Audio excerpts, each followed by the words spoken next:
Ya, oke, bisa dilanjut lagi ya. Tadi terputus setiap 40 menit. Untuk tampilannya sudah keluar di layar. Sudah Pak, sudah Pak. Sudah Pak. Ya, ya. Jadi di bagian ini karena pengujiannya itu ada 10 pangkat 4 atau 10.000 pengujian. Nah, bisa diperkirakan kalau misalkan waktu yang dibutuhkan untuk pengujian tersebut satu kali mengambil sampel 30 menit atau setengah jam, dan lama bekerja 8 jam sehari. Artinya dari kalau misalkan terhitung hari Senin, Selasa, Rabu, Kamis, Jumat tidak ada 8 jam. Jadi kalau dihitung secara keseluruhan, waktu yang dibutuhkan hanya untuk mendapatkan berapa besar nilai gaya hambat tersebut, waktu yang dihabiskan sekitar 2,5 tahun. 2,5 tahun hanya untuk mencari berapa besar gaya hambat yang diterima oleh bola tersebut. Lalu bagaimana menyederhanakannya supaya hal itu menjadi lebih lebih singkat atau lebih efektif? Gaya hambat dengan kecepatan. Jadi ada gaya hambat dengan kecepatan.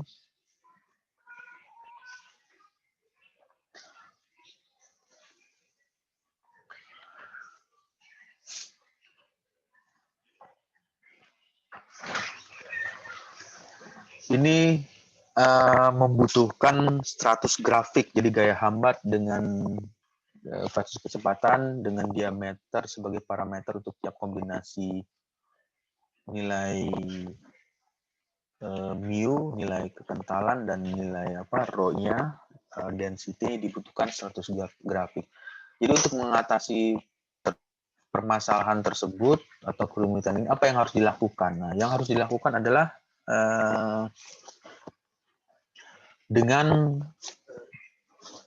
menggunakan yang tadi, analisis dimensional. Jadi tujuan dari analisis dimensional tersebut, tujuannya adalah untuk mengurangi jumlah variabel yang akan atau yang dikontrol, sehingga menghasilkan keserupaan dinamis itu keserupaan aliran fluida yang bergerak. Jadi kondisi aktualnya itu ada kemiripan dengan model yang dibuat. Nah, kalau dituliskan nanti Anda bisa lihat secara lebih detail ya, karena penyajian di PowerPoint-nya hanya mengambil intisarinya atau poin-poin yang ditampilkan. Jadi nanti Anda lihat lagi di buku Cengel atau Munson tentang analisis dimensional yang berhubungan dengan keserupaan.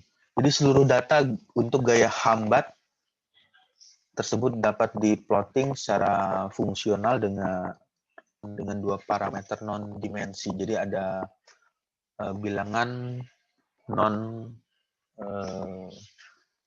dimensional dalam bentuk persamaan. Di sini adalah nilai F. F itu ada nilai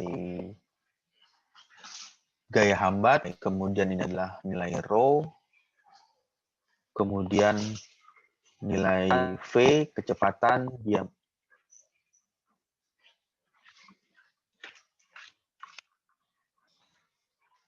diameter,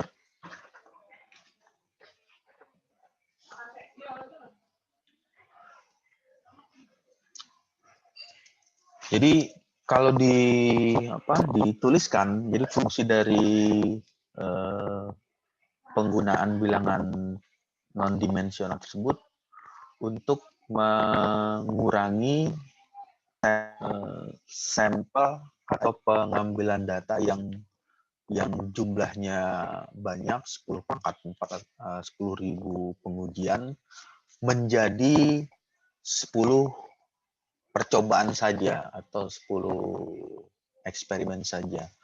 Jelas waktu yang dihabiskan lebih singkat jika dibandingkan dengan waktu percobaan sebanyak 10.000 kali.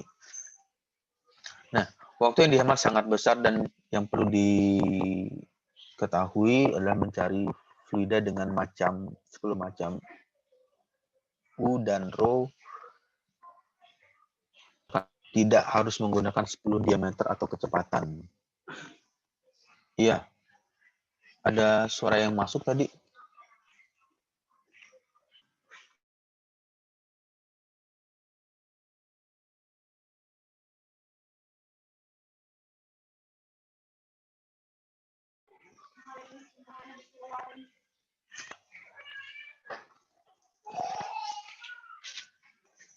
Nah, jadi persamaan itu bisa disederhanakan. Jadi yang persamaan ya,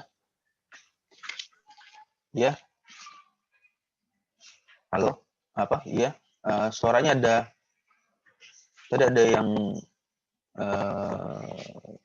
keluar suaranya, ada yang ingin ditanyakan.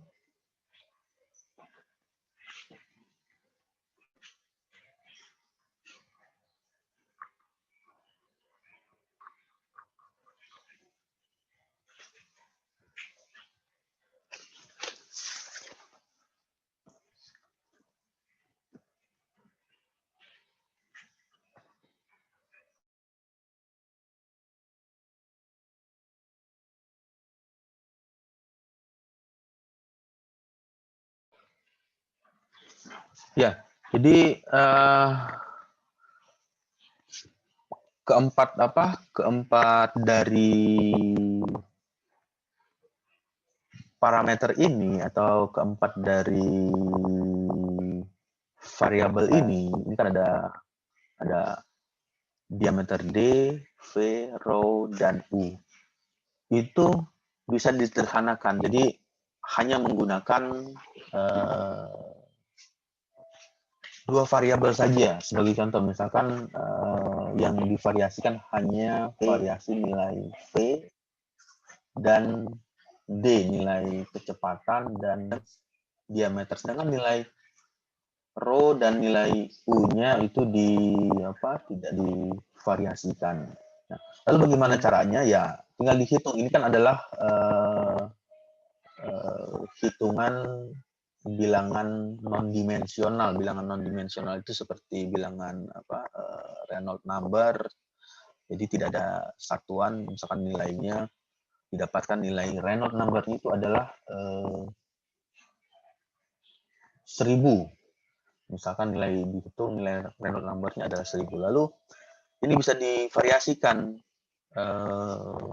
dengan cara mensubstitusikan nilai 1000 tersebut ke dalam persamaan bilangan Reynolds. Nilai V-nya dirubah-rubah, yang awalnya misalkan 1 dirubah menjadi 2, 3, 4, tapi setelah dikalkulasi nilainya harus bernilai 1000.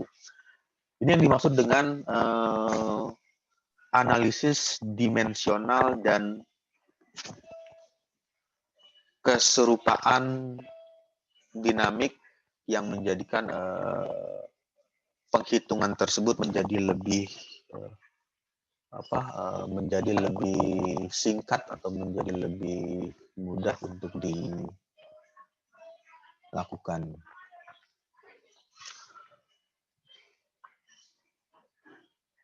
Ya, oke, baik. Sampai sini ada pertanyaan?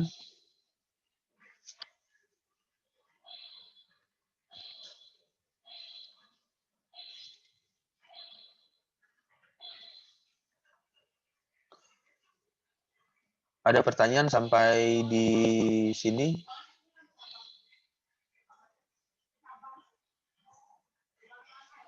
Saya sendiri belum, Pak. Belum ada, Pak.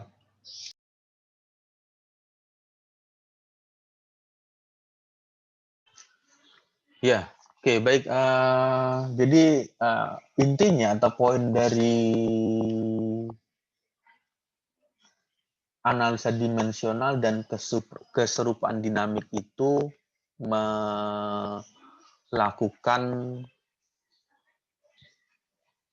penghitungan dengan cara ada variabel yang dibuat atau ada nilai yang dibuat konstan, dibuat sama ya, dibuat sama. Misalkan ya ilustrasi mudahnya atau gampangnya, kalau misalkan nanti Anda mengambil skripsi atau tugas akhir, misalkan Anda ingin menganalisa tentang aerodinamika atau aerodinamis dari kendaraan atau dari motor atau dari mobil, itu Anda bisa menggunakan bilangan ini, bilangan dimensionalnya. Misalkan bilangannya adalah bilangan Reynolds. Jadi yang pertama kali dilakukan, misalkan ya, sebagai contoh ya, pada saat dilakukan analisa, gaya hambat yang paling rendah itu nilainya disebut tadi misalkan nilainya 0,5, nilai gaya hambatnya 0,5 untuk aerodinamika pada kendaraan ya, pada kendaraan. Terus bilangan Reynolds number yang diperoleh dari 0,5 tersebut untuk gaya hambatnya itu misalkan didapatlah nilainya 1000 kalau dihitung. Nah, lalu yang jadi pertanyaan, bagaimana ketika objek tersebut dibuat menjadi benda yang sesungguhnya, benda yang aktual, benda yang bisa langsung dipergunakan. Berarti yang menjadi parameternya adalah bilangan Reynolds 1000 dan nilai gaya hambatnya adalah 0,5. Lalu apa yang bisa divariasikan? Ya, yang divariasikan adalah kalau misalkan itu adalah kendaraan, berarti rho-nya ini sudah jelas tidak akan berubah karena dia ada di darat atau di udara. Jadi berarti menggunakan rho udara, mu-nya mu udara. Yang bisa divariasikan ada nilai V dan D untuk mendapatkan gaya hambat 0,5. Nah, kalau misalnya D ini kan ada diameter. Diameter itu bisa dirubah, artinya divariasikan. Jadi kalau misalnya membuat prototype, ya bisa saja nanti dibuat diameter untuk karakteristik diameternya itu panjang dari kendaraan tersebut dibuat menjadi lebih panjang atau dibuat menjadi lebih pendek sehingga mendapatkan nilai bilangan Reynolds-nya bernilai 100. Jadi pada saat dimasukkan nilai mu udaranya berapa, kecepatan kendaraan tersebut dengan melaju dengan kecepatan berapa nilainya, lalu nilai diameter, karakteristik diameternya dari kendaraan tersebut berapa, didapatlah nilainya 1000. Jadi inilah parameter yang bisa atau variabel yang bisa digunakan ketika Anda ingin melakukan pengujian dari objek yang skalanya besar, ukurannya besar menjadi skala kecil, atau kebalikan, misalnya dari skala lab, dari skala kecil menjadi skala yang aktual atau skala yang ukurannya besar.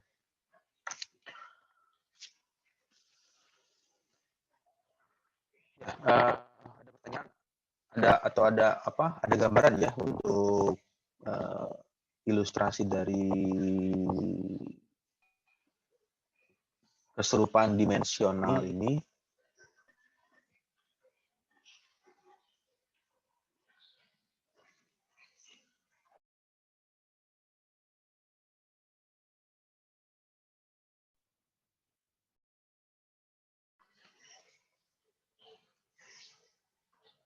handheld automatic capillary viscometer for analysis of Newtonian and non-Newtonian fluids. Presentasi ini beranggotakan yaitu ada saya Adi Noval Rofif NIM 19103111066. Saya Muhammad Ahmad Tresno NIM 19103111065. Saya Naura Syafa NIM 19103111067.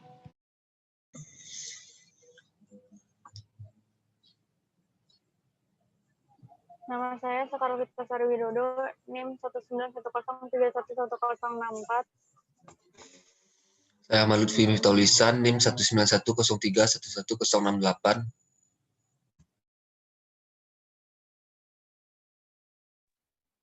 Nama saya Andres Rizaldi, NIM 19103111062.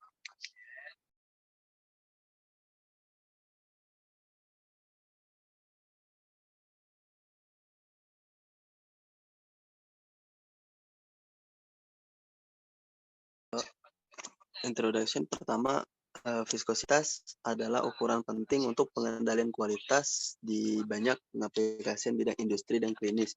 Cairan industri dan klinis ini sering peka terhadap geser dengan viskositas yang bervariasi tergantung pada laju geser dan karakteristik fluida non-Newtonian. Namun, viskometer ini tergantung pada sensor dan aktuator yang mahal dan sangat presisi sehingga meningkatkan gaya analisis viskositas dan membatasi penggunaannya secara luas. Untuk mengatasi tantangan yang dihadapi tidak hanya pada tingkat penelitian tapi juga viskometer tingkat komersial, kami menghadirkan viskometer genggam yang disebut viskopet yang memungkinkan otomatis pengukuran viskositas dengan variasi geser untuk fluida Newtonian dan non-Newtonian.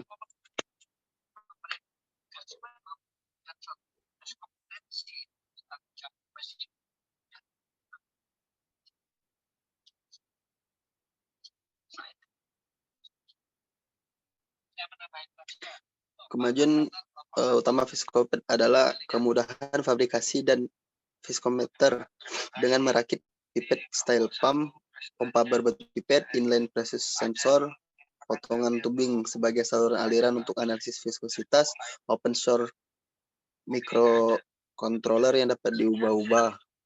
Viskositas dapat diukur dengan viskometer rotasi dan viskometer celah persegi. Keduanya didasarkan pada penerapan tegangan geser dan pengukuran respon mekanis terhadap viskometer tersebut.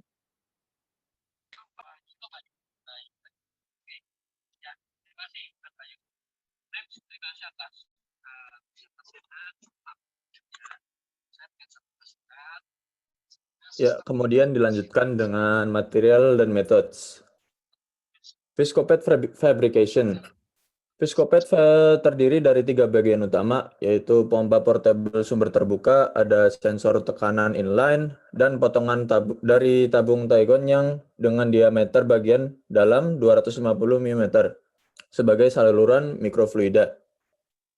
Sensor tekanan inline memiliki inlet dan outlet dengan diameter luar 4,4 mm. Sensor tekanan inline diapit di antara pompa dan mikrofluida saluran melalui konektor PDMS dan potongan pipa Taigon dengan diameter bagian dalam 4 mm. Konektor PDMS dibuat dengan mengeringkan campuran secara thermal PDMS cair dan bahan pengawetnya dengan ujung pipet yang dibenamkan ke dalam campuran PDMS dan melubangi lubang berdiameter 4 mm di PDMS yang mengeras. Lalu potongan pipa Taigon dengan diameter bagian dalam 250 mm itu digunakan sebagai saluran mikrofluida dari viskopet dan direkatkan ke salah satu ujung dari 3D printing housing dengan kunci pas malware. Potongan tubing Taigon dengan diameter dalam 250 mm dipotong menjadi panjang 5, 10, 20, 30, dan 40 cm dan dipasang pada rel 3D printing untuk memandu mereka masuk konfigurasi lurus atau yang berkelok-kelok. Microfluidic comparator fabrication. Pembanding mikrofluida dibuat dengan fotolitografi dan pencetakan PDMS digunakan untuk membandingkan viskositas akurasi pengukuran dengan viskopet untuk cairan non-Newtonian. Perangkat saluran masuk dari pembandingnya adalah terdiri dari perangkat saluran masuk dengan 2 saluran masuk dan 2 saluran keluar. Dan perangkat saluran keluar dengan 2 saluran masuk dan 1 saluran keluar. Outlet perangkat saluran masuk dan saluran masuk perangkat outlet dihubungkan dengan potongan pipa Taigon dengan diameter dalam 250 mm dan panjang dari 10 cm. Perangkat saluran masuk dari komparator memiliki persimpangan di mana cairan fluida referensi dengan viskositas yang diketahui dan fluida uji dengan viskositas yang tidak diketahui. Diinjeksikan ke lubang masuk bertemu untuk analisis viskositas, laju aliran fluida referensi, dan pengujian fluida disesuaikan untuk mencapai keadaan kesetimbangan di mana tidak ada aliran di persimpangan. Dan rasio laju aliran yang dihasilkan berbanding terbalik dengan rasio viskositas kedua cairan.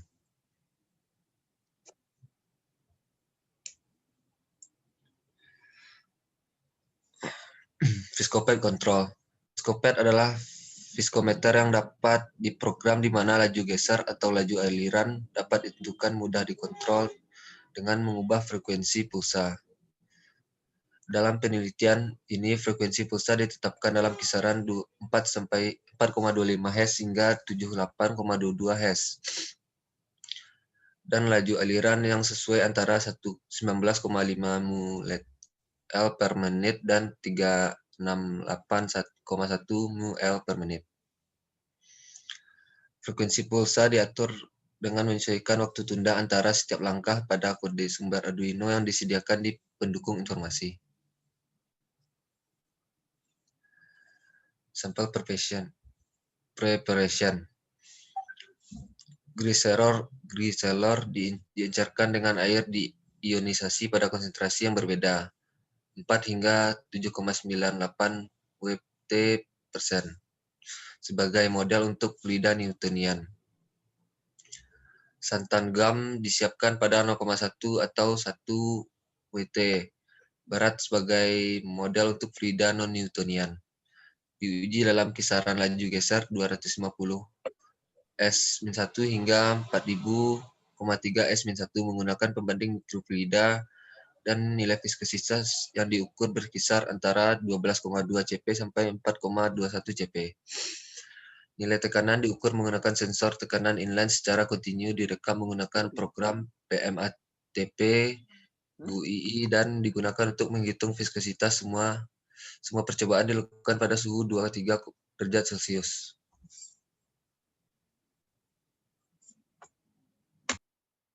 Result and discussion. Berapa?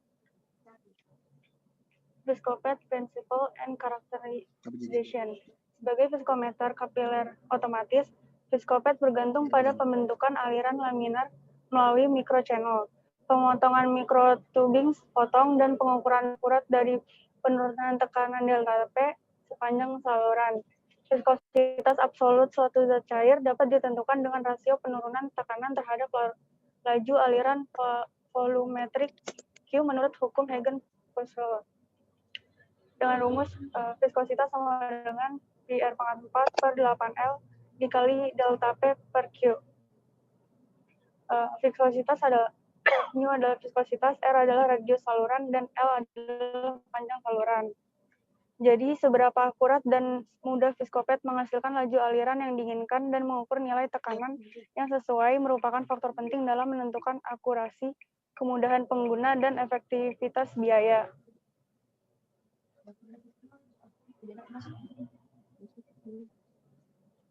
Menciptakan aliran yang stabil dan seragam melalui saluran mikro dalam kisaran laju aliran atau laju geser adalah pertimbangan paling penting saat mengembangkan sensor berbasis aliran mikrofluida.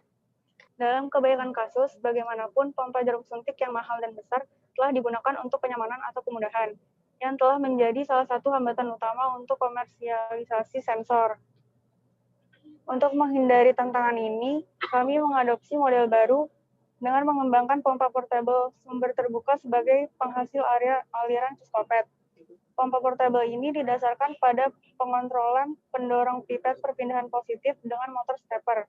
Dengan demikian, ia memiliki keunggulan dalam mempertahankan fungsi pompa jarum suntik, memungkinkan fabrikasi yang mudah dan berbiaya rendah, dan memastikan desain pengalaman pengguna yang intuitif untuk mengukur viskositas cairan dengan pemipetan sederhana.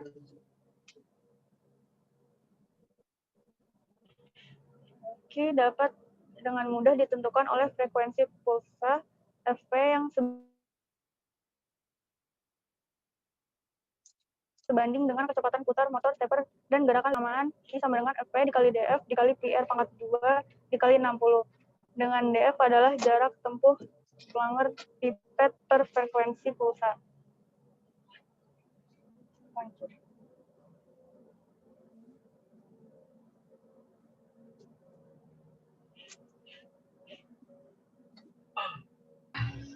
Kami mengkalibrasi pompa portable dengan mengukur volume air yang dikeluarkan melalui microchannel atau potongan pipa sepanjang 10 cm untuk waktu tertentu, yaitu 1 hingga 3 menit, pada frekuensi pulsa yang berbeda, yaitu 4,25 hingga 78,22 Hz.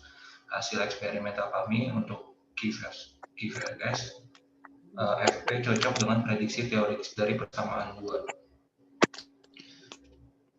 Dengan koefisien variasi maksimum 0,02% dan kesalahan relatif maksimum 2,8% dalam rentang Q yang relatif luas, Q juga meningkat secara linear dengan FP, menunjukkan bahwa pompa portable kami cocok untuk menghasilkan dan mengontrol berbagai kondisi laju aliran atau laju geser untuk analisa viskositas. Viscopet menentukan viskositas dengan mengukur delta P di saluran fluidik, di mana kondisi tegangan geser diberikan dengan sensor tekanan yang dipasang di hulu saluran. Sebelum analisis viskositas, penulis menguji rentang pengukuran sensor tekanan dengan menerapkan delta P di seluruh saluran mikrofluida dengan pompa jarum suntik komersial. Penulis mencatat bahwa rentang pengukuran dibatasi oleh resolusi sensor tekanan